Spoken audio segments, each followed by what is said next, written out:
Hello friends, welcome to Ani'sTechFactory.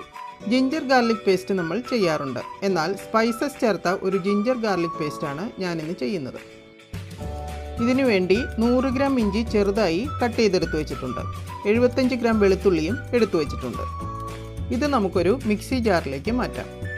Ginger garlic paste തയ്യാറാക്കുമ്പോൾ ഇഞ്ചിയുടെ taste ആണ് എപ്പോഴും മുന്നിൽ നിൽക്കേണ്ടത്. അതുകൊണ്ടാണ് ഇഞ്ചി കൂടുതൽ എടുത്തത്.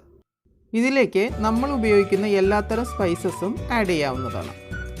ഇതിലേക്ക് 1 ടേബിൾ സ്പൂൺ പെരിഞ്ചീരകം, 4 ഏലക്ക, 3 കൽപ്പാശി അല്ലെങ്കിൽ ബ്ലാക്ക് സ്റ്റോൺ ഫ്ലവർ എന്നൊക്കെ പറയും ഇതിന്, 2 സ്റ്റാർ അനീസ് അല്ലെങ്കിൽ നക്ഷത്രപ്പൂ, 6 ഗ്രാമ്പൂ, കുറച്ച് പട്ട, കൂടാതെ ഡ്രൈ ആയിട്ടുള്ള പുതിനയില കുറച്ച്.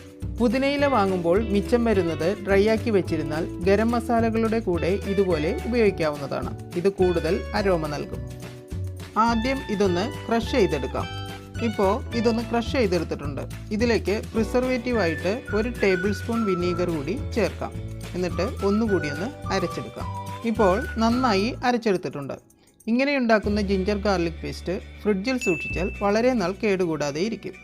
1 മാസത്തോളം വച്ചിരുന്ന് ഉപയോഗിക്കണമെങ്കിൽ എയർ ടൈറ്റ് കണ്ടെയ്നറിലാക്കി ഫ്രീസറിൽ സൂക്ഷിക്കാവുന്നതാണ്. ഇത് നേരത്തെ തയ്യാറാക്കി വെച്ചാൽ കുക്കിങ്ങിൽ സമയം ലാഭിക്കാമെന്നതാണ് ഇമ്പോർട്ടൻ്റായ കാര്യം. അപ്പോൾ ഫ്രണ്ട്സ്, നിങ്ങളും ഇതൊന്ന് ട്രൈ ചെയ്ത് നോക്കണം. Okay, until then see you in the next video.